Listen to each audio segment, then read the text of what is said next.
Need a boost? Sometimes all it takes is tapping into your inner cool. Icebreaker's gum helps you unleash the confidence within. Each chew releases a rush of icy flavor powered by cooling flavor crystals, sending a wave of refreshment to reinvigorate all your senses. Icebreaker's convenient pack fits everywhere, from car cup holders to backpack pockets, so you can find your cool wherever you go. Grab Icebreaker's gum online or at a store near you. When it comes to online college, Southern New Hampshire University is so good, it's scary. Listen, the facts don't lie. SNHU has degree programs that fit your goals, online classes that fit your life, and real support at every step. And if that wasn't enough, they've got some of the lowest online tuition rates in the U.S. This is an airtight case, you guys. Visit snhu.edu/morbid to get started. That's snhu.edu/morbid. Chilling crime cases are mysterious, but finding coverage shouldn't be. With the State Farm Personal Price Plan, you have options and can personalize your plan to help create an affordable price so you can get back to cracking all of life's bigger cases.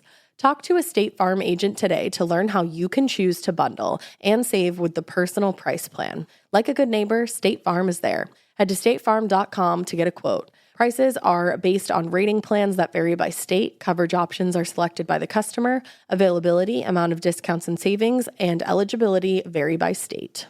Hey weirdos, I'm Ash. And I'm Alaina. And this is Morbid.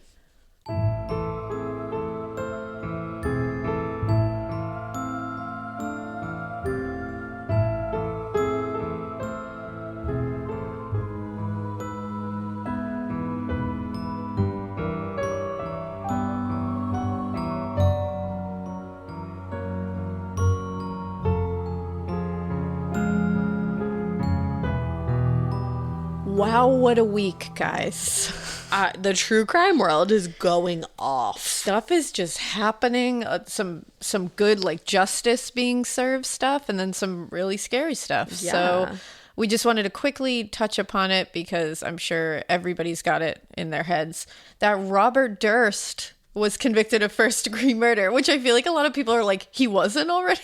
Okay, I know, because when I think, did you say it last night or did Drew? I did. You were like, oh, and I was like, he wasn't all right? Like I thought that happened. Cool. Yeah, I mean, it's great. Like, awesome. Yeah. The Jinx, if you haven't watched it, go watch it. Yeah. I mean, Lux agrees, so I don't know if you heard that little meow. Yeah, we're at my house today, and you might hear a cat or two. You might hear some Lux, might hear some Franklin. Probably more Lux. Either way, go watch The Jinx on HBO. It was really good. The other huge thing that happened, it's a case we have not covered yet, but it's always been on my list, and now there's some amazing closure, at least, to this case. There's been an arrest made in the Faith Hedgepeth case. This happened in 2012, Faith's murder. That's so crazy that, like, just now it's happening. Yeah, and it was, they were able to match a DNA from the crime scene to the DNA of Miguel Enrique Olivares, and he is being charged with first-degree murder. Yikes. This case is brutal, it's awful, it's so senseless, and I'm so glad that her family has got at least something. I know her mother came out and said, you know, all she did was cry when she got the news because, like, what else do you do? But because it doesn't change anything. No, it doesn't bring them back. It doesn't make it better. But they at least now know, they have some kind of cap on it. This person did this, and we're going to get him off the streets. At least there's that. So that was huge, like, so huge. I'm so glad it happened. But those two things were like boom, boom. And then last night we find out that Brian Laundrie, who is Gabby Petito's fiance or boyfriend, I read in some places that they had split, like they had like changed their engagement status and decided not to go forward with it. Significant other, exactly. But yeah, he just fled. And the police don't know where he is. So he is on the run. Yeah, but there's a lot of places, and I think it's really important to note this, that are saying he's missing. He's not missing. He's not missing. Sorry. No one kidnapped him. Because regardless of what happened here, he went on the run. He's not missing. Like he that's fled. Just, regardless of whether he is guilty, innocent, or somewhere in between. That is, to say he's missing is just not true. It's just not. And I believe Gabby's family came out and said, like, he's not missing. Gabby's missing. There's a lot of weird stuff going on with this case. We're not going to repeat any of the things that have been floating around because I think it's until things are confirmed and until things are officially said about it, I don't want to sit here and go, well, I heard that this happened. I heard that this happened, because all we know for absolute sure is the last time he was seen was on Tuesday by his parents. And that's what they say to police. And that he is currently in places unknown. Yeah, the attorney for his family said, be advised that the whereabouts of Brian Laundrie are currently unknown. The FBI is currently at the Laundrie residence removing property to assist in locating Brian. As of now, the FBI is looking for both Gabby and Brian. And then a few hours ago, actually, I think about 6 hours ago, it came out that his family says they believe he entered this area earlier this week. And this area is the vast Carlton Reserve.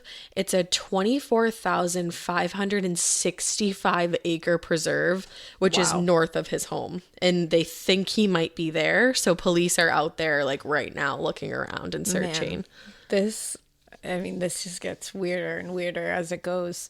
But I'm still hopeful, holding out hope that there's going to be some kind of happy ending here. It's like very bizarre. It's strange. Everything I don't know what to make of it, but just weird. All I keep thinking about is like, I really hope that Gabby's okay. And I know. I feel so hard for her family. Like, her parents just break my heart. And I really hope that they get a happy ending out of this. I really do. I know. And let's keep talking about it. Let's keep spreading her picture. Let's keep spreading the word. You know, don't spread any pictures that are like Photoshop, because I know suddenly people are getting in on this and being like, I saw them. And it's like, no. So just make sure when you share stuff that you make sure it's like confirmed stuff. It's easy to like make the mistake of sharing something that you think might be real, because we've all done it. Yeah, of course. Just try to like look, just to make sure that we're sharing stuff that's going to help her family and not, and from like a valid source. Exactly. Which I know you all will do. Of course. I'm just saying. But yeah, so we are still thinking about Gabby Petito, and we hope that this has a happy ending, but we'll see. But yeah, that's the first ones that could come to mind were the Gabby Petito case. Yes. The twists and turns happening in that. And then Robert Durst, and then Faith Hedgepeth. That was a really happy one and a really good one. So let's end on that one before we begin this. But today, I don't know if you guys have noticed, but I did a couple of pretty gnarly, intense two-parters. You did? I didn't notice. I don't know if you noticed, but yeah, but I felt that. Yeah, I felt it really hard. My psyche was right there. Yeah, so I was like, you know what? I gotta go in a different direction this week. I gotta take my own mind into a different direction. I feel like it's the beginning of spooky season. Yeah, let's get it. Less spooky. So I wanted, New England during spooky season, during the fall is just I love where I live, but I also just in the fall, it's like a dreamland. It's a gift. Like, I love it here. It truly is. It's a gift. It's not real. Like, as soon there's trees in my yard that the top of them are starting to turn yellow. Yes. And I was watching it and I was like, I just love it here. Hell yeah. Like, I love it here. I love Massachusetts. I love New England. The absolute best. I'm such a New Englander.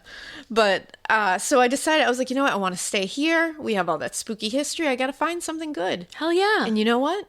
I found something good. Okay, in Massachusetts? Well, it's in New England. It includes Massachusetts. I'm like, Massachusetts? Massachusetts? You don't say. Oh my God. And I had heard about this. I've always wanted to like go further into it, and finally I did. So we are going to talk about the vampire panic. Yes, I said vampire panic in New England in the 17th, 18th, and 19th centuries. Okay, I'm ready. I was born ready. Yes. Now, before we get into this, this is like fascinating to me. Vampires really is. And also the fact that this is real. Yeah, and just like what people thought vampires were, how this all differs from like country to country and place to place. But first we got to talk about a little bit about like death practices and death like beliefs in these centuries, because wow, things were different. Yeah, I would go as far as to say that they were probably pretty different. Yeah, like how different, you say? Well, often people would die in the home, which obviously happens still, but it used to happen like a lot more back then. There was also like less places. There was just, you were just dying in your home. That was just going to happen. But when somebody died in your household, it was important to never stand at the foot of their bed, because that may block their spirit's entry into the next world. I kind of love that. So like, don't do it, which I imagine people probably still practice today in some places. You know? Yeah, a lot of seems people, like something you would. A lot of people think like not even death related, but like sleeping, that you're not supposed to sleep with your feet like with like a window at the end of your bed. Oh, really? Because I didn't know that. like bad spirits. Because like bad come in. I don't know. Because like bad. Ooh ha ha. Ooh ha ha. Ooh ha ha. Well, so you should also open all the doors and the windows when someone has passed away so that their spirit has easy passage into the next realm. You don't want them doing like the bird thing where they go, ah, and bang right into the window. Yeah. You don't want that. So you open the windows so that they can just whoop.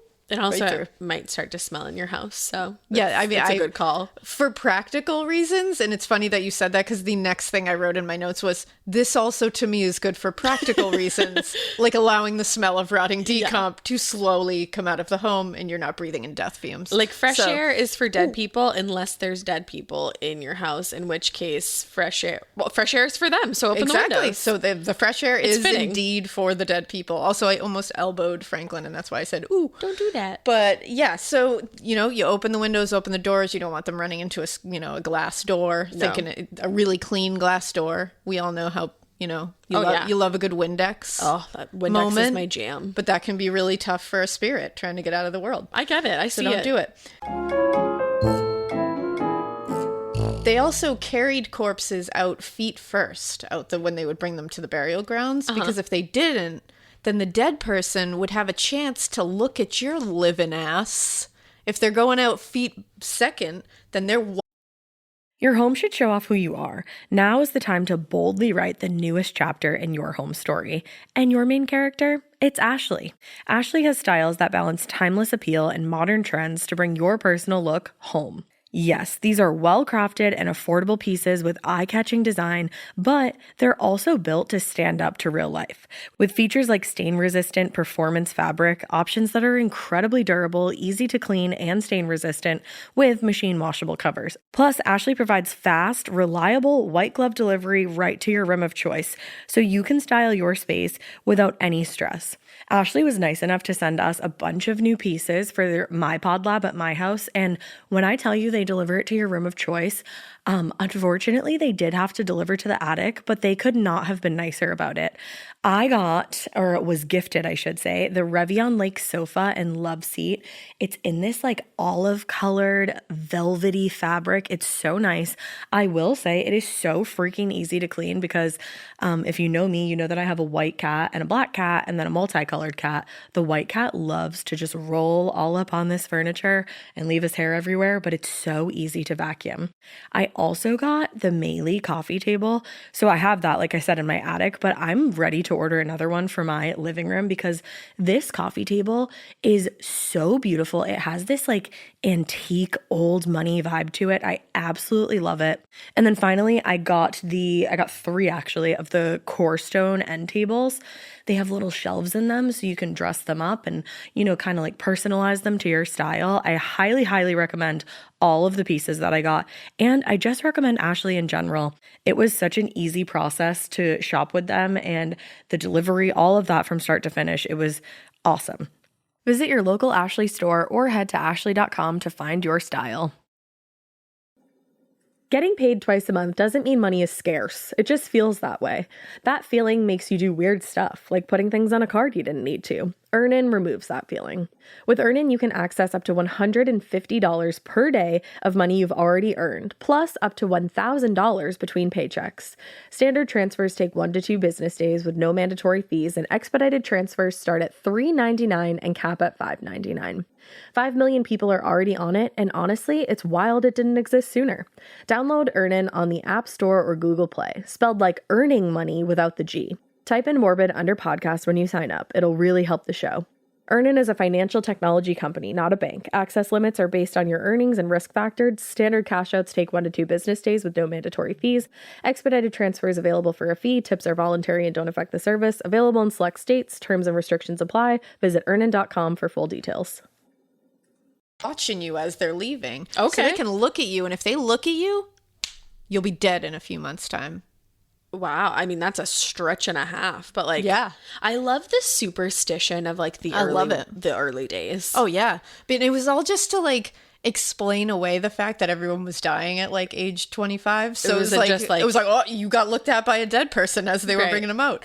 And so you have to go feet first. You can't let them look at you. Yeah, it's like maybe it's just because we're like throwing our poop in the streets. Yeah, it's mainly because like we don't understand the transmission of diseases. Probably because we don't brush our teeth two times a day. Which literally is what this episode is about, is that we really didn't understand the transmission of diseases back then. Also, everything should be covered in white linen or black cloth when someone died, like everything in the home. Because chic. Everything in the house just draped in the spookiest fabric you can find, because why the fuck not? Early Gothic century chic. Why not just lean right into it? I love it. I would do it now. I'm here for it. Then there's mirrors. We all know that mirrors are tough. The most. Mirrors are tough. They are. We love them, but we hate them. We do, correct. We love them because we can judge the hair, the makes, check if there's some lipstick on your teeth. Yeah.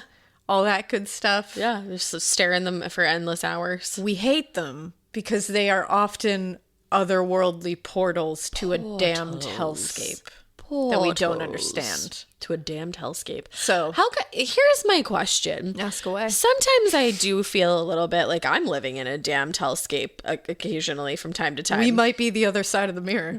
But here's the thing. I don't know. I never hear about all like the portals to like, why do all the portals lead to bad places? You know what I mean? Maybe because it's just like, it's all bad. That sucks. Isn't that depressing? Yeah, maybe it is. Or I don't know. Maybe that is bleak. Maybe it's what you make of it. Maybe we all just assume it's a bad place. So when we go there, they're like, you want a bad place? You got a bad place. It's true. Maybe if we assume it's some kind of whimsical, like, nether realm where there's fairies that are nice. Not the fae. Not the fae. We don't talk about them. But like the actual, like, like Tinkerbell. Yeah, like Tinkerbell's over there. She's kind of a dick. Yeah. Like the girls watch Tinkerbell and I'm like, don't listen. Tinkerbell has a temper. That. I'm like get over yourself, girlfriend. When steam comes out of her ears. Yeah, she's mad.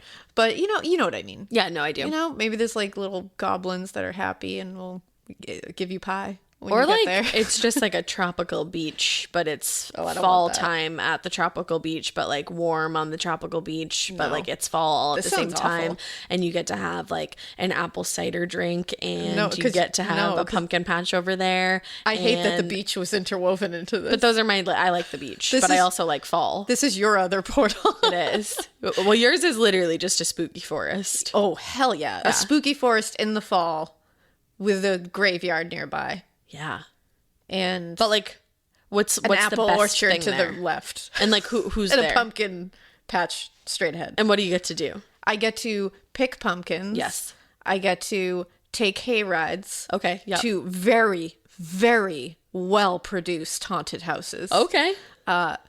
Corn mazes. Okay. Haunted hay rides. Mazes. All those corn mazes. Sure. There you go. All of that. Okay. There's apple cider donuts. Yeah, there are. We have some of those this morning. Endless ingredients for me to bake endless amounts of fall food. I love it. I think that's what's on the other side of the mirror for me. I didn't think mine through enough. You didn't. I'll get back to you later. I think shopping, like free designer clothing, that would be on your side. That fits me. But unfortunately, this all sounds great. Yeah. The unfortunate reality, though, is like portals are not good. I don't think mirrors really lead to that, unfortunately, or at least we don't think they do. Yeah. So when someone dies, you got to cover that mirror. Cover that mirror. I did know that. Do that. The whole act of covering a mirror seems so fucking creepy to me. Very spooky. Like, I gotta cover that shit. But then you just uncover it, like when the dead person's gone. Yeah. Well, and the thing is, too, you can't just cover the mirror. Oh. Like, you can't just be like, oh, I'll do it, guys. Don't worry about it. Yeah, like, no. I got this. The oldest person in the home has to cover the mirror, or they have to turn the mirrors to face the wall. It has to be the oldest. For some reason, that's creepier to me. Right? Turning the mirror to face the wall. Yeah, I don't like that. Yeah, that's very strange. Blair Witch Project of everyone. And this is, so they thought that they were fearing that the person who died could actually become trapped in the mirror, because once the spirit leaves, I picture it like the spirit leaves the body, like, or this is what they're thinking happens, and just like ping pongs around the room. And so you need to give it as many like just holes for it to like go whoop and through. It's like like pinball. Yeah, yeah, and it's like it just goes dun, dun, dun, dun, dun, dun, dun, dun, and then like it finally hits that like open like whoosh out the window. And also, why is the spirit so confused? Because is the spirit not just the person and the body is the vessel? Yeah, I don't know. Maybe, I mean, I imagine it's stressful, like vacating your worldly body for the next. So maybe it's just like that you're stressed and you don't understand what's going on. Yeah. So you start ping-ponging everywhere. And if a mirror is there, that's true. It's going to act like a window or a door and you're going to go through it, but you're going to go into this shitty mirror realm and you're going to be stuck there. Wow. And then I don't know how to get you out. Horrible. I don't know how to get you out. I'm just me. I'm just Alaina. I don't know. Do you know how to get them out? I don't know how to get them out. I think thou doth protest too much. I just don't know. Well, and also, while you're doing this, by the way, eldest person in the house. Covering the mirrors or turning them around. Make sure that you don't accidentally look into the mirror before this is done and see your own reflection. Honey, I am far too vain. Yeah, you would be fucked. Because some people think that means you're next. If you see your reflection in the mirror while you're turning it around. You would be dead in a few months' time because of your goddamn vanity. If you see yourself in the mirror while you're turning the mirror around. Like, that just seems like So while you're impossible. turning it around, you just have to, like, look up. Like, don't look.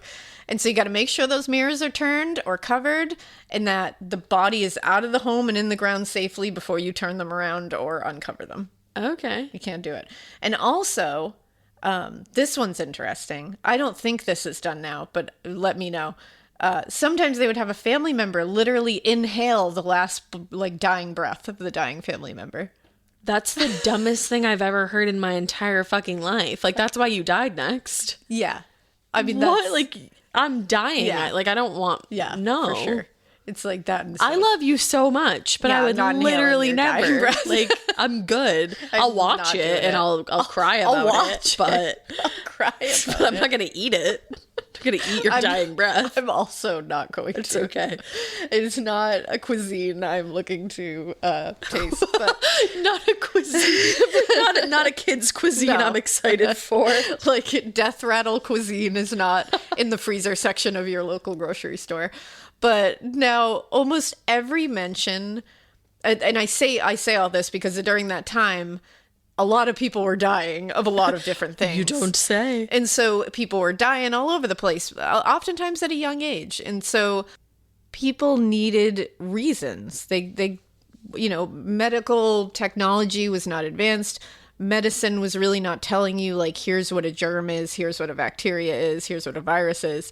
So they were just looking for anything that could explain what the hell was happening around them and why people were just kicking it at an alarming rate, usually in families. Yeah. So now almost every mention of a vampire panic that happened, because they happened all over the place. I definitely want to revisit this again because there's so many. I could have gone on for hours and hours. So crazy to me. Now, when you see a vampire panic mention, especially in New England at this time, it's usually because there was a massive consumption outbreak. Yes. Consumption is in tuberculosis, but they didn't know it as tuberculosis back then. They called it consumption, and they called that because it literally consumes the sufferer. If you didn't know what it was, you would just be watching someone become consumed by this disease. So they called it consumption. Now, obviously, we know it as tuberculosis. At the time, it was also called the Great White Plague because it made its sufferers unbelievably pale. Ooh, like us. Like us. It was a very big deal in New England and elsewhere, but I'm concentrating on New England, obviously. We know a lot about it now. It's an infectious bacterial disease. It attacks the lungs. It really came to play in New England in the 1730s. Health officials in New England started recording mortality rates in the area in 1786 for the disease. And between 1786 and 1800, so 14 years, 2% of the population of New England had died of consumption. Wow. 2%. That's like a lot. I was going to say, in New England. Exactly. The disease itself is horrific. Yeah. It caused a crazy hacking cough. Blood would spew out constantly each time you coughed eventually. There was debilitating pain involved, a punishing fever, extreme exhaustion. It would start with like a little blood each time, and then eventually you would be like straight up vomiting blood. Oh my God, that's like, I can't even handle that. Now, the person who was infected would also lose all color and seemingly waste away. And it was kind of like a slow end usually. Sounds like it. Yeah, it often was slow because they wouldn't be able to eat. Right. Like they would just literally waste away. They didn't want to eat. They're just vomiting up blood. Yeah, anyways. and it literally seemed to most people at the time that something, like some unseen force, was violently sucking the life out of their loved ones, and they were just powerless to stop it. Mm-hmm. And if you think about it, they're pale. You're walking into their room and they have blood dripping down the sides of their mouths.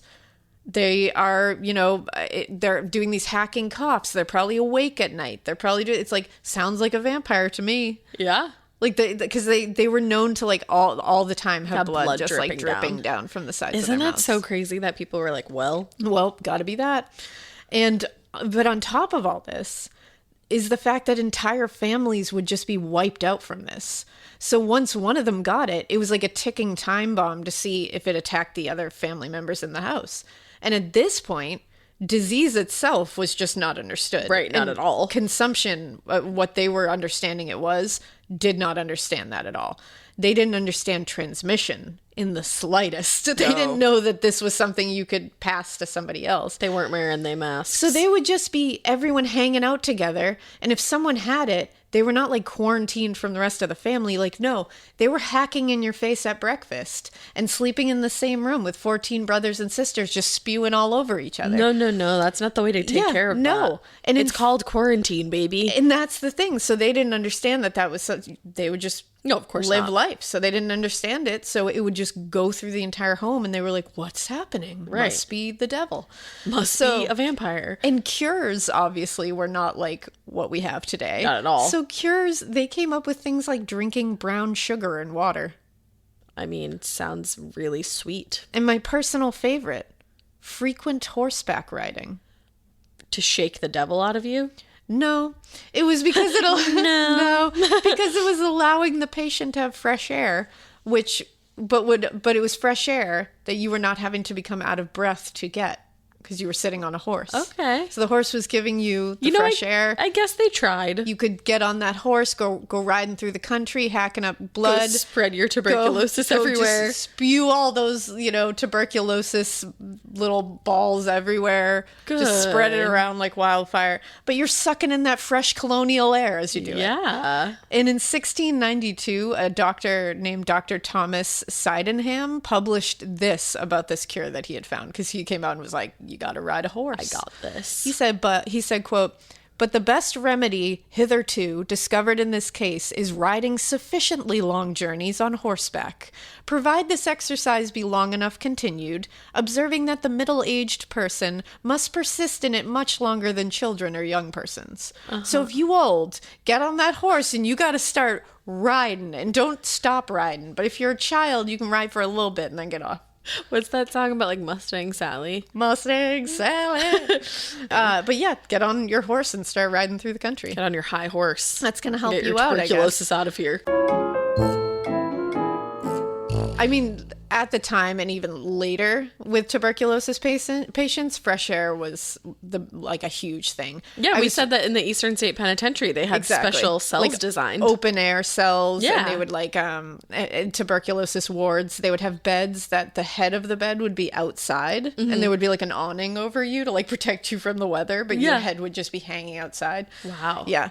It is interesting like what they tried to do. And you can see the logic in some of it. The wheels were turning. They were turning. There just wasn't a lot of gas. They were getting the right idea. They knew it was lungs. They knew they were on the right path, Yeah. We all got to get there. It's going to take a while. Yeah. But this was also really heavily into the period of time when doctors would just like bleed people. Oh, yeah. Like, you have a cold, let's cut you. Let's bleed. You have a headache, let's cut you. You want to dance with the devil in the pale moonlight? Let's cut you. Let's do it. Like, they would just, we're going to cut you. That's what we're going to do. Bitch, I'll cut you. Hi, I have a hangnail. Let's cut you and see what happens. Let's that's do it. Just all, they just hemorrhaged out everybody. I don't know why that was it was just the blood. They were like, we know blood's important. We're sure of that. And it is. And they were right. But let's blood not is get very rid of important. it. But they were like, I feel like if we just cut you open and just drain a ton of it out of you, we'll figure it out. I don't know.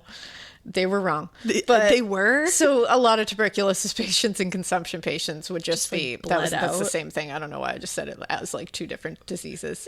But they knew it as consumption. We know it as tuberculosis. Yeah, you're just clarifying. Just clarifying. But a lot of them would be like bled Just like, I think like George Washington was bled when he had a cold and he got like, and he literally would have lived. Just like didn't need to be bled. Right. Who does? Who really needs to be bled? Not me. No. Eventually, it became a belief that the first one who died was going to return at night to suck the life out of the remaining family members. Obviously. Because they were like, obviously, if it's The Sherwin-Williams summer sale is here. Get 30% off select paints and stains or 35% off their newest product, Emerald Symmetry, July 17th through the 27th. Whether you're looking to refresh your interior or your exterior, they've got the colors to bring your vision to life. And with delivery, getting everything to your door is easier than ever. Shop online or visit your neighborhood Sherwin-Williams store. Retail sales only. Some exclusions apply. See store for details. Delivery available on qualifying orders. Every good detective needs a partner to support them on important cases. Think of a State Farm agent like your sidekick, there to help you along the way in your search for coverage. State Farm can help you choose the coverage you need, whether it's for your home, car, boat, or even RV. With so many options, it's nice knowing you have help finding what fits for you so you can get back to solving all of life's bigger cases. Go to statefarm.com or use the award-winning app to connect with a local agent and get a quote. Like a good neighbor, State Farm is there. just knocking everybody down in a row. That first one that did it, the whole thing wasn't that like that person was evil per se. It was that some evil entity was using their body as a host. Okay. That was the idea. For the most part, I'm sure some people thought their family members were evil. I'm sure we all have family members that we'd be like, I think they are the evil entity. I don't think they're the host. I think it's them. Yeah. Now, so they were like, okay, we should just like start digging up graves to like figure this out. We got to dig up the corpses. Again, obvious. Because the corpses are coming out of their graves at night. So let's see what's the haps underground here. What's the 411 underground? What is the 411? What's the hot goss from the cemetery? So it was a very common practice to exhume bodies at this time, just to be like, have they moved? What's going on in there? Like, maybe. Now, so they were like, they are becoming soldiers after death. We need to figure out who patient zero is, basically, in each family. Right. Because remember, back then, it's not like they're getting their news from like medical journals or like the news. No. They're getting them from local taverns. Yeah. And people popping into local taverns and being like, have you heard the word from Purd? He said that if you bleed this person out after exhuming their body, like, it's ridiculous.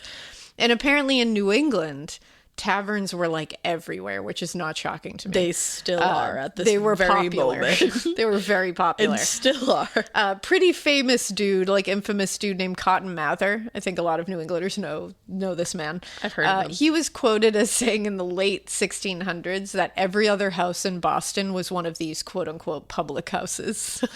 Now, people told all of their hot goss and any intel about their travels or things happening around them in these taverns. Mm-hmm. So it becomes more obvious how some serious shit could be stirred this way and make everyone think these crazy cures are going to work, for your vampirically afflicted family member. Well, and you're probably desperate, so you're Of course. like, please help my vampiric afflicted family member. Because you just want your family members to stop dying of this horrific disease. So you're like, if you're telling me that it's a vampire and I have to burn the person in the ground, I'll do anything. That. And the taverns would be near meeting houses or sometimes act as the meeting houses of the time. Wow. So they were like really... food and drink, baby. I'm saying they would also definitely always be near the whipping posts, the gallows, or the stocks, because all of those things like really bring in thirsty customers. Central points in town. It's just good, it's just good planning. It is. Really. It's architecturally genius. So to stop this whole consumption thing from taking over entire families, often they would exhume the corpse of the first infected. And this could happen just with family members present, with family and neighbors who knew the deceased, or sometimes it would raise the attention of the town elders and the clergymen and shit. And they would all vote on it. And it became a whole shebang. And Imagine everyone voting would come on something in. like that. Yeah. They would vote to be like, yeah, we should exhume Henry over there and see if everyone he's a vampire. say aye. Let's do this. No, the whole idea was you take the person out, you check their heart and vital organs and see if there's fresh blood in there. Mm-hmm. Mainly, I guess they were looking for bright red blood as opposed to congealed darker blood, because that would be old blood. Right. If there was fresh blood, you had yourself a vampire. and you better put a stop to this. It's weird that we were talking about fresh blood, or excuse me, it's weird that we're talking about fresh blood and we talked about the Jinx. The Jinx and that theme song. The eels. Is great. So good. Sorry. Fresh blood, good theme song. That's how my brain works. It's a great song. Now, because according to an article published in 1896 in the American Anthropologist, it was by George R. Stetson, it says, quote, "In New England, the vampire superstition is unknown by its proper name. It is there believed that consumption is not a physical but a spiritual disease, obsession, or visitation, that as long as the body of a dead consumptive relative has blood in its heart, it is proof that an occult influence steals from it for death, and is at work draining the blood of the living into the heart of the dead and causing his rapid decline. In some places, the specter appears as in the flesh, walks, talks, infests villages, ill-uses both men and beasts, sucks the blood of their near relations, makes them ill, and finally causes their death. The late Monsieur de Vessemont." Are you using Babbel too? I am. You could tell, right? That was really good. Wow, good job. Monsieur de Vessemont, Monsieur de Vessemont, counselor of the Chamber of the Courts of Bar, was informed by public report in Moravia that it was a common enough in that country to see men who had died sometime before, quote, "present themselves at a party and sit down to table with persons of their acquaintances without saying a word and nodding to one of the party. The one indicated would infallibly die after some days." Who made that up? I feel like that's hearsay, but I don't know. Was Ann Putnam here? I believe she was. She was around. It says about 1735 on the frontier of Hungary, a dead person appeared after... Now, this is in an article, like the American Anthropologist. Yeah, what I'm this is for real, right guys. Like, this is not like somebody being like, let me tell you legends. This They're is like, no, not this a blog.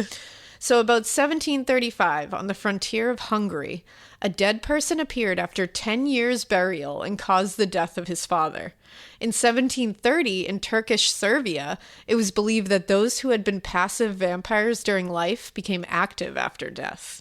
In Russia, that the vampire does not stop his unwelcome visits at a single member of the family, but extends his visits to the last member, which is the Rhode Island belief as well. In the same village resides Mr. Redacted. It's redacted. Mr. Vampire. An intelligent man, by trade a mason. I feel like his name was probably like Mr. Mason. They're like, by trade a mason. I'm like, you gave it away. That's it. I love it. Who is a living witness of the superstition and of the efficacy of the treatment of the dead, which it prescribes. He informed me that he had lost 2 brothers by consumption. Upon the attack of the second brother, his father was advised by Mr. Redacted, the head of the family before mentioned, to take up the first body and burn its heart.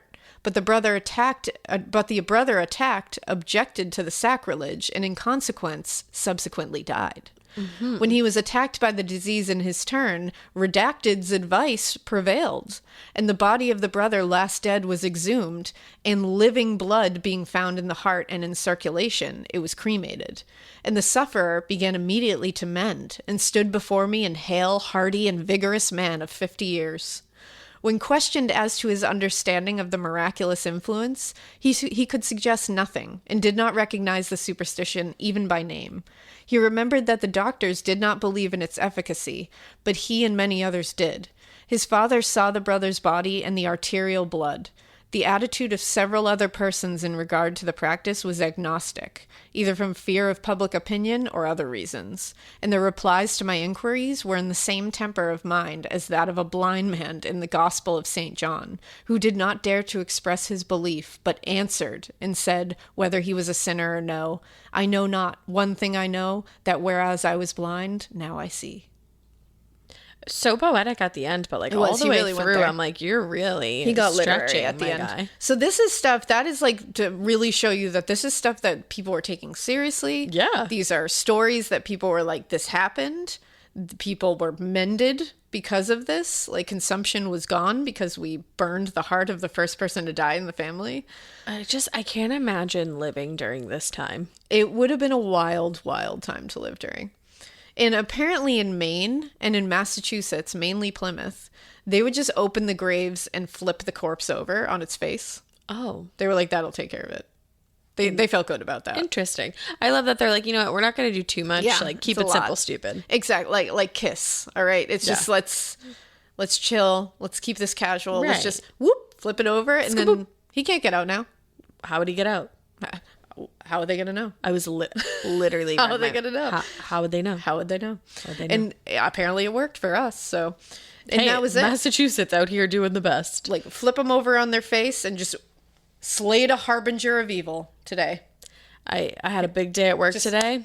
Tossed a dead guy right around and, you know, flipped him right over. Saving lives day by day. Just saving everybody from Cook death. me up a soup. Well, in Connecticut, Vermont, and Rhode Island, though, they got like real gnarly with it. Oh. Connecticut, Vermont, and Rhode Island, you were very metal back then. Weird that Massachusetts wasn't. Yeah, I think Massachusetts at the time was like, hi, we had that whole Salem Witch trials. thing. We got real gnarly with it, so like it's your turn now. Yeah, like we're actually very took a tired. breather.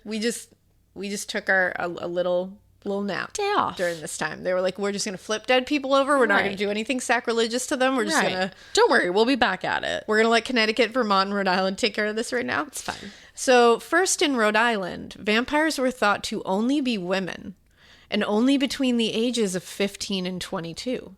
Oh, we're in the clear. That's Like- such a random ass age. Like what, age Rhode range. Island? What? 15 and 22 on your 23rd birthday, you are safe, BB. You're good.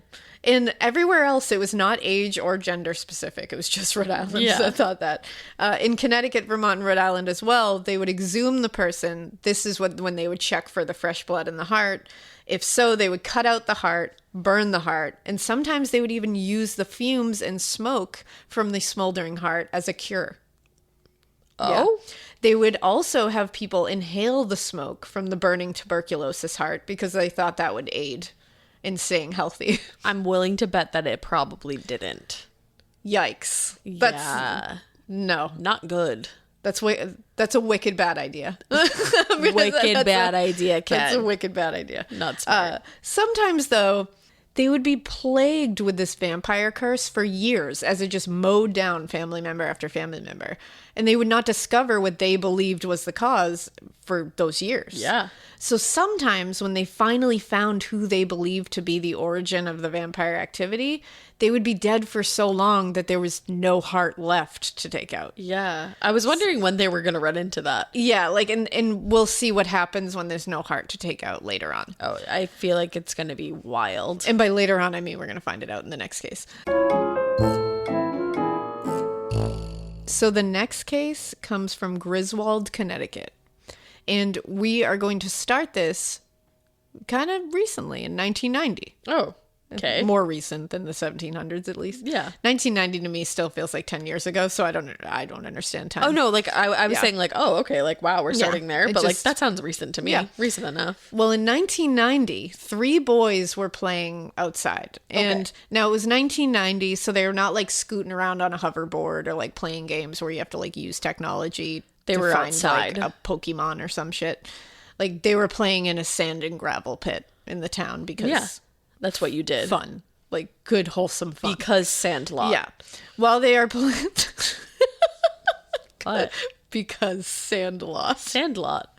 Those aren't the same thing. No, I know, but like sand. It's like Sandlot. It made me think of it. Yeah. Sandlot. A baseball field, a gravel pit. Yeah, Sandlot. Honestly, some baseball fields felt like gravel Because pits. holes. Because of dirt. Don't hurt. Doesn't. Now, while they're playing, suddenly a very old-looking human skull just starts rolling down the hill next to them. Yippee-ki-yay. Like, just bloop, bloop, bloop. Hey, boys. Like, seemingly disturbed from the earth by their playing. So it had just rolled out of its burial spot and was just, like, hanging out with them. That'll change you. Luckily, it certainly will.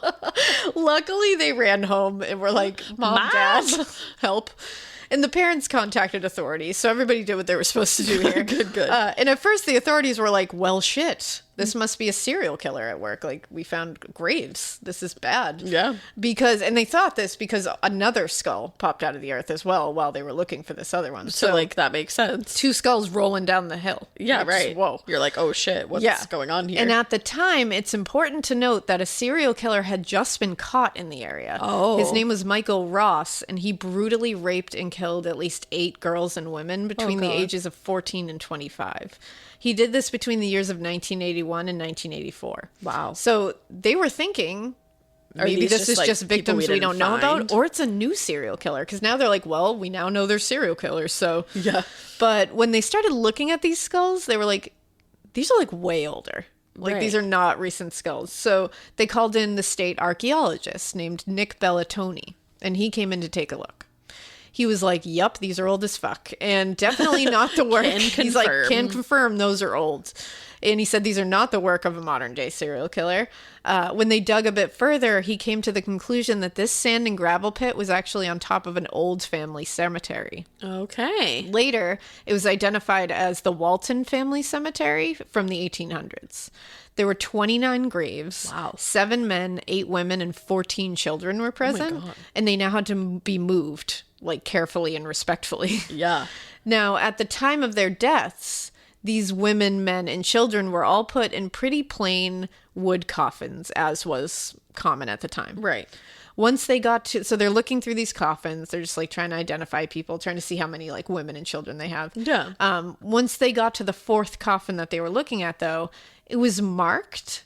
And they were like, that's strange. And it was strangely marked. Uh-oh. It had brass tacks drilled into the top of it. And the tacks spelled out JB55. Okay. And they were like, that's weird, on like the lid of a coffin. Why is this the only person labeled? So they opened it up. And they don't find a skeleton just lying there. Oh, God. They find a partially disarticulated skeleton, like intentionally disarticulated. Okay, let's have some real talk, just one-on-one for a second. I know you know this feeling. You start your period and the only pad that you have available is uncomfortable. It's like crunchy and weird. We can literally start our car from our phones, but we're still settling for crunchy, uncomfortable pads.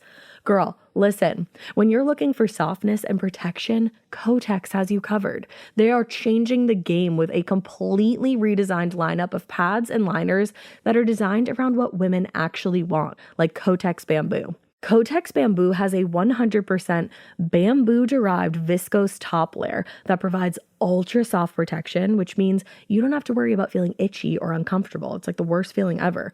It's gentle on the skin and it's made without fragrance too. Check out Kotex.com for more details on the new and exciting launch of Kotex Bamboo, available in regular, heavy, overnight, and daily liners. Every flow covered. Now available at retailers nationwide. Articulated. Oh, man. The skull had been literally cut off the neck and placed on the chest, and under it also on the chest were the man's 2 femurs. What? They had been placed in the arrangement of a cross with the skull on top of them. They also found broken ribs and evidence of lesions of the ribs that was indicative that this person probably died of consumption. Right. Or at least had consumption. Right. Which they died of it. So obviously they had hacked this guy's head off in an attempt to stop him from coming back as a vampire and killing the rest of the family. What? His chest was obviously cut into as well. And they said they believed that they went into his chest to find his heart. And when they couldn't find his heart because he had been gone for too long, They cut his head that's off? when they took his femurs off and his head off, and they put it in that cross pattern to like do what they could. That is bananas. And after inspection, they believed he was likely dug up about 4 or 5 years after his initial death, because the family was probably going through trying to figure out who the initial person was. Right. And like I said, they couldn't find the heart, so that's why they did this.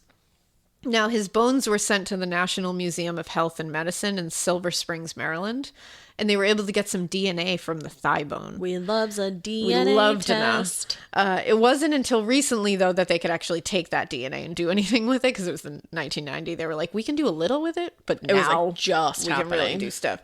Now they used Y chromosomal DNA profiling and genealogy surname prediction methods, and they figured out his last name was Barber. They were able to find what his last name was. I didn't even know that was a thing. Yeah. Say it again. Genealogy surname prediction methods. I didn't even know that was a thing. And Y chromosomal DNA profiling is pretty cool. It's basically like a method of DNA typing that allows you to look at the patrilineal strands of DNA, so the ones that go into the father's ancestry, which helps with the surname thing, especially for bones long since deceased, because Y DNA chromosomes are passed down from father to son, and they're basically unchanged as they pass. So they use this information to search for barbers who lived in the area. Right. Because, you know, at the time, obviously everyone's surnames are important, especially back then. Yeah. Like back then, surnames, Everything. that was the identifier. So once they were able to trace that DNA, that Y chromosome back to that surname, that's when they started searching in Connecticut for barbers who had died at the time that the age were aged to. And they ended up finding a farmer named John Barber, JB. Hello. And he had died in Griswold, and he was about 55 years old. Okay, so whoop, there it is. So they also found an obituary from 1826 for a 12-year-old named Nicholas Barber. Oh, that's sad. And his father, John Barber, was included in that. Ah. Upon further inspection, a coffin with the initials NB13 was also found. Oh, so that totally Nicholas confirms Barber. it. And it was near John Barber's. So only John's was the way it was arranged like that, though. Right. And the position of the body was totally different from everyone else's. Like, everyone else was in that normal burial position, hands over the chest or by the sides. Yeah. So he was buried, but exhumed when further family members were definitely suffering from consumption, like Nicholas. Right. And so they did what they had been told to do, which, like, because when you see this, you're like, what the fuck? Like, you hacked the head off of a corpse. What are you doing? Yeah. But they were told to do this. Like, they were confronted with what they were told was vampiric activity. And it was like that was killing children. Crazy to say, but it was the norm. Like they were told this is what is happening. So that's like what you do. And when you don't know any better, you have no kind of science to back anything up. So it's like you're just going off of like obviously for us it sounds fucking crazy, but if we had lived back then, we would have been doing this shit. Yeah, that's what you were told to do. And when no heart was found, this is all they knew to do was you got to put it in the sign of the cross and put his head on top of it and you'll be fine. Call it a day. It's crazy. So a little side note about consumption too, because this is why it can be very difficult for people to like trace it. There are different ways in which it can present in different people. Some people are asymptomatic and it's called latent TB infection. They carry the disease, but they can't pass it until it turns active. So they're not passing it to people while it's latent. Mm-hmm. They show no symptoms themselves. Other people have it for years sometimes, and they struggle and like slowly succumb to it. I didn't know that. Yeah. And others have what is known as the galloping variety. And this can either be a latent TB infection that suddenly becomes active and goes like hard and fast, or it's just one that comes on quick. And it's quick, it's merciless, and it's like fast, and it takes you down to the end just as fast. Like, boom. That's why it's like galloping. Right. Folklorist Michael Bell is known to be one of the leading researchers on this vampire panic that occurred.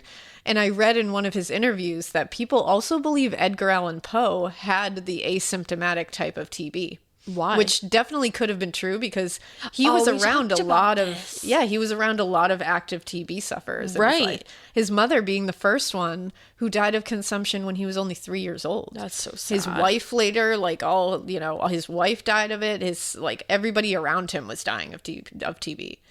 And in fact, Poe wrote a story you may all know called The Mask of the Red Death. Yes.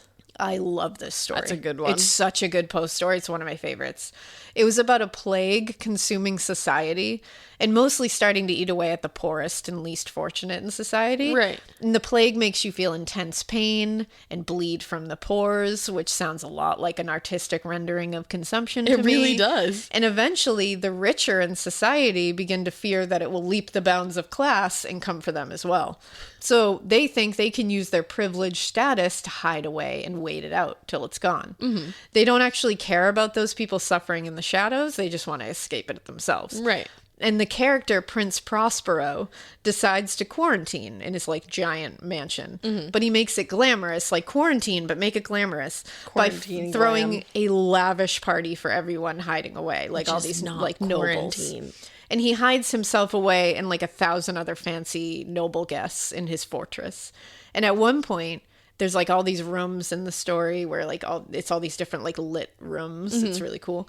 It sounds like a cool party until the end. But until the very end. That's usually how most parties are. At the end really cool fucks until it up. The end, yeah. At one point, they notice a figure standing there in a funeral shroud that's like blood spattered. And they're wearing a mask. And they don't know who this figure is, and they all just kind of like follow it from room to room while the prince is like holding a dagger and acts like he can fight this thing. You can't. And eventually the figure is cornered and it turns to face the prince, and the prince just sees it and falls down dead in his tracks. And when the rest of the revelers unmask the figure, there's nothing underneath. Isn't that and so everyone creepy? Just falls down and dies of the plague. It's wild.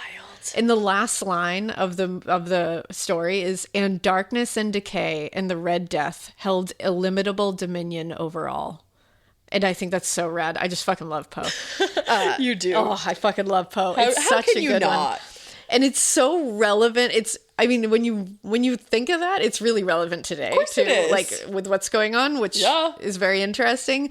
It's also very relevant with consumption. And considering Poe was surrounded by the disease his whole life, it was definitely about that, in my opinion. I mean, yeah. It's also a really strong allegory for the fact that like no one escapes death, not even the rich, which is another thing Even that is the very rich. relevant right now with what's going on. Like no one can escape it. Right. You're not safe from it. Right. Rich, poor, everything in between. It's not discriminatory. Just saying. So that's interesting. Just but saying. either way, speaking of Griswold, Connecticut, now that we've talked about John Baker, there's a gnarly case of vampire mania that hails from the village of Jewett City, which is inside the town of Griswold. Okay. On March 9th, 1845, a family started to fall to the plague of consumption. On that day, 24-year-old Lemuel Billings Ray passed away from consumption. He was the son of Lucy and Henry B. Ray. By July 3rd, 1849, his father, Henry B. Ray, had died of consumption as well. His brother, who was 26 years old, Elisha Ray, died of that on February 1st, 1851, and soon more family members were all falling ill to consumption. And finally, they were like, wait a second, it's gotta be ghouls. Must be ghouls. So in 1854, another son, Henry Nelson Ray, was coming down with it, and he was starting to waste away. And seemingly to them by the hands of an unseen force that was just sucking the life right out of him. So that unseen force was germs. But they went with the bolder choice, which is vampire. Germs, vampire, same thing. It's germs. Like the answer is germs, but they went with vampire. Multiple choice, pick So C, germs. They went with vampire today. So they did what everyone else was doing at the time. It was in vogue to exhume recent victims of consumption and see if there was fresh blood in their heart. Yeah. So if there was, you got yourself a vampire, you got to get rid of that organ or the entire corpse itself to break the curse of consumption, or the surviving family members are all just going to keep dying. So they dug up Lemuel, Henry, and Elisha. And Elisha was said to have fresh blood in the corpse's heart. Dun, dun, dun. I mean, they were also the last one to die, so the corpse was the freshest. I don't know, Alaina. Could be vampires. Could be. And I don't know about fresh blood, but like, who am I to argue? I wasn't there. Yeah. Like, I was not present at this exhumation. I was only 2. I'm just kidding. I wasn't. I was like, I feel like I heard the date wrong. It was in the 1840s. I was only 2. I was just being mean to myself. But so they figured Henry could go back, into his otherworldly home because they were like, he's probably good. That's fine. But Elisha and Lemuel had to go. They were like, no, I feel it in both of you. So you're going. Lemuel for good measure, I suppose, because like he didn't have any heart. But like, they were like, yeah, let's get rid of him too. Bye. So they burned them in their coffins, essentially just like cremating their remains. Okay. But they did it in a huge bonfire on site, which was spooky and ominous. And Yeah, they you figured, don't say. that would do the trick. And I guess you can find the site of this grave. This graveyard is still there. The site of the bonfire is still there. That's interesting. Yeah.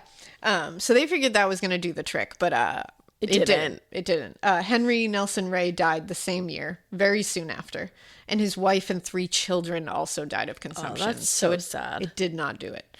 This made the papers, because of like the whole bonfire thing, Go off. and they were referred to and still are referred to as the Jewett City vampires. Wow. Which, like, what a name Like, to get still afterwards. are referred to? Yeah, like, maybe we that's- should stop. It's like such a metal nickname, though. Maybe we should middle recognize nickname. what actually happened. Exactly. But you know what? None of us are there. I don't know. I don't know. I don't know what they found. I don't know. Now that brings us to the case which some people may know, Mercy Lena Brown. It does sound familiar. In 1883, George T. Brown was a respected farmer in the town of Exeter, Rhode Island. Exeter. His wife, Mary Eliza, died of consumption that year in 1883. 7 months after she died, their daughter, Mary Olive, died of consumption as well. She was only 20. Shortly after that, his son Edwin was showing signs of consumption because they were probably all eating at the same kitchen table. Yes. He was like pale, didn't want to eat anything, was getting that hacking cough. They actually sent Edwin to Colorado for a while to see if he could get better air, which okay. They hoped it would make him better, and he just got worse. I've definitely heard this. He got worse. He came back home. Meanwhile, while this is going on, neighbors have been talking to Farmer Brown and the local doctor, which was a man named Dr. Metcalf. And he had heard that a few of them wanted Farmer Brown to have his wife and daughter, Mary Olive, exhumed to see if there was fresh blood in their hearts. Mm-hmm. If there was, then it was likely that they were sucking the life out of Edwin, and that was the reason for his suffering. So he thought this was nuts. They weren't going to be burning hearts or anything. Yeah. He was like, no. But he was like, you know what? They just kept coming at me. The neighbors won't shut up about it. I'm starting to think it might be real. And either that or maybe he was believing it and he was a bit embarrassed to admit it. Yeah, sure. Maybe, but either way, he said he just gave in. They were starting to sway him. Somebody was swaying him. And this is when Edwin was sent to Colorado to try that last-ditch effort to get him better. Mm-hmm. And while he was there, their other daughter, 19-year-old Mercy Lena Brown, was showing signs of becoming very ill with consumption as well. Of course. She progressed very quickly. She clearly had the galloping kind. I was just going to say that. And she died and was buried in January 1892. Also, before she died, a doctor came to her bedside to try to perform some kind of aid on her or comfort her symptoms. And he just looked at Mercy and was like, yeah, sorry, she's at the end. There's nothing we can do. Don't even try. Awesome. Way harsh, Ty. Thanks, Doc. That's wow. Way harsh, Doc. So now Farmer Brown is ready to do this. He's like, okay, now that Mercy has died, he's got no one left. He's a believer. So he calls the doctor and says he would like them exhumed and he would like this doctor to perform an autopsy to see if there is fresh blood somewhere. So the doctor shows up at Shrub Hill Cemetery on March 17th, 1892, and they've already exhumed the bodies of the wife and Mary Olive. Mm-hmm. Both of them were dead for a while and were basically just skeletons. Yeah. Their hearts were not filled with blood and likely maybe not even there still. I was wondering if they would even be there. At least in Mary Eliza's case, the mother... Getting scared is one thing. Getting a thrill is, well, you want more of those in your life. The Genesis GV70 is built to thrill, baby. A thrilling yet elegant design always makes driving the GV70 an exciting adventure. Its powerful athletic stance screams performance and turns heads. Everybody's looking at you, girl, or boy, or whoever. Command the road and experience a class-leading standard 300 horsepower. Oh my God. Plus, discover the different dynamic drive modes for all different terrains. Choose between the different terrain modes for whatever road conditions you may encounter. The Genesis GV70's award-winning technology and performance lets you drive with comfort and drive with confidence all at the same time. It's an exciting SUV with intuitive tech that can make your ride smooth even when the road isn't. And its blind spot cameras allow you to see what's next to you. It's like having eyes on the side of your head. That's pretty iconic. Its performance, by the way, is measured not only in power, but in how it makes you feel confident, sexy. The Genesis GV70. Learn more at genesis.com and feel the GV70. I don't think hers was there. Right. Now, Mercy Lena had been buried for only 2 months and it was cold. Yeah. So she was not too bad in bad condition. She was kind of preserved in a way. I was going to say, was she slightly mummified? Yeah, a little bit. So they removed her heart and liver, and reports say there was fresh blood in her heart, while other reports from the scene say that there was normal old congealed blood. So there was blood. The results vary. We know there was blood. It should be noted also that Farmer Brown was not present at this exhumation and ritual, but there is nothing to say he didn't give his blessing. He just didn't want to be there, and I kind of get that. I 100% get that. Either way, they removed them, the liver and the heart, and took them to a rock nearby. Surrounding the rock, the liver and heart were burned to ashes. Okay. Once they were reduced to ash, they took some of the ashes and forced Edwin to eat them. So that probably made him worse. They felt this would cure him of his malady. Probably not. But 2 months later, Edwin died of consumption. Another 2 months of that. Just 2 months. Horrible, horrible illness. After you ate the ashes of your dead sister's heart and liver. Yeah. Now, interestingly, this news went way further than New England. And in 1896, and that's the last story I'm going to tell about it, but I just needed to end on this because it was interesting. In 1896, there was an article about this that Bram Stoker had read this article. Mm-hmm. I don't know if you know Bram Stoker. Whomst is that? Ooh. He was touring in the U.S. with his stage company at the time, and he had not yet finished Dracula. It came out in 1897, so the following year. Some people think this was the inspiration behind that because there are a lot of similarities between the illness and death of Mercy, Lena, and Lucy in Dracula. Mm-hmm. But that's a no, and I'm here to tell you that's a no. You're like, it's not true. You heard it here first. I've read in several sources that it took him upwards of 7 years for him to write Dracula, so the timeline doesn't add up, and he said it, he was like, no. But like, no. But who knows if maybe the story could have added like flavor to the already written manuscript? Like, he could have added a little bit of like flair. Like, ooh, like maybe he added some of the like little details in there. I don't know. Maybe. There's nothing to say that. But either way, the vampire panic of New England is so much further reaching than this. There's, I mean, a million other things, like so stories interesting about this. But I think the Mercy Brown one is the one that a lot of people hear. Yeah. Again, you can like see these gravestones. You can see these people really existed. The timelines add up. There's old newspaper articles to confirm all these. I read a bunch of different books about them that I'll link here because they were fascinating. Oh my God, Alaina was showing me her Kindle library the other day, and I was like, it's so funny too because it's all these fucking terrifying books, and then it's like Vampirina, like, and literally. The tale of the chef, and then it's like Bad Seed plays with new friends. Yeah. Like it's just funny. I love it so much. It's amazing. My Kindle is a real it's a real chaotic It's a real journey. dichotomy. It's a real chaotic journey through my life. That's what it is. Through my life. But I think I had like 4 books on this that I just could not stop reading. Yeah, because you were like, I read this one. Oh, and then I found this one. And then there was also this one. I found another one. Okay. You're like, all right. I was like, how long is this episode about to be? And I was like, not too bad. I decided I was going to keep it to only a few cases. Fun. But I definitely want to revisit this because do a part 2. It's real fascinating. So this might be like Vampire Panic of New England Part 1. Yeah. Or like Volume 1. And like, yeah, I was going to say like later a on Spooky down Roads the line. kind of vibe. Yeah, later on down the line, I'll throw another one in there. I like it. I like it a lot. But yeah, I hope you guys thought that was interesting. I thought it was a fun, like, spooky journey. And learning about consumption was like weirdly interesting. It is. It's like very fascinating to learn about. Franklin gives this 5 paws. I love that. I mean, 5 whole paws. I don't know. He's only got 5 4, beans. but he'll give an extra one. 4 beans. He gives it a lot of props. I appreciate it. Yeah. Meow. All right. Well, this was super fun. I liked this a lot. See, I had to bring it to like a fun spooky place. I needed that. I needed to sit here and not be like, I mean, I was horrified still. I was going to say, I mean, consumption is not fun. But it was like, different. Like, it wasn't like a different thing. Yeah. You know, it wasn't like, well, it was still It wasn't brutal. the Sunset Strip Slayers or the Hillside Stranglers. Correct. Well, and that's all that matters. Anyways, we hope that you keep listening. And we hope you keep it weird. But not to worry that when your family member's dying, you stand over them and you inhale their last breath, because I think somebody might find that weird, and I think you probably might get sick. So definitely don't do that. Thanks. Okay, bye.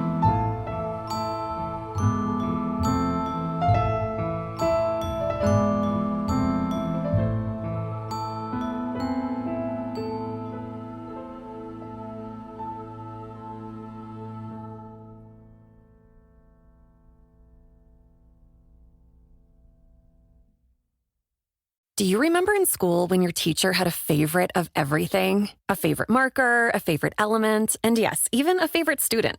Who wasn't me, so let's move on. I want to talk about their real favorite thing. Kleenex tissues. According to teacher lists, Kleenex is the #1 facial tissue trusted by teachers. They're silky soft, help prevent skin irritation. And now, with Kleenex Snap and Go, you can take them anywhere. Stock up on the ultimate classroom favorite. For whatever happens next, grab Kleenex. You know that feeling when you come home late from work and those puppy dog eyes just pierce right through your soul? Or when you're packing for a trip and your cat refuses to leave your suitcase? Yeah, we've all been there. Pet parent guilt is real. And you know what? It's completely normal. That's exactly why Hill's Pet Nutrition exists. They understand that being a pet parent means being human, with all of our imperfections and daily juggling acts. Hill's science-led nutrition helps you give more love than humanly possible. Whether it's those long work days or trying to balance attention between multiple pets, Hill's Pet Nutrition gets it.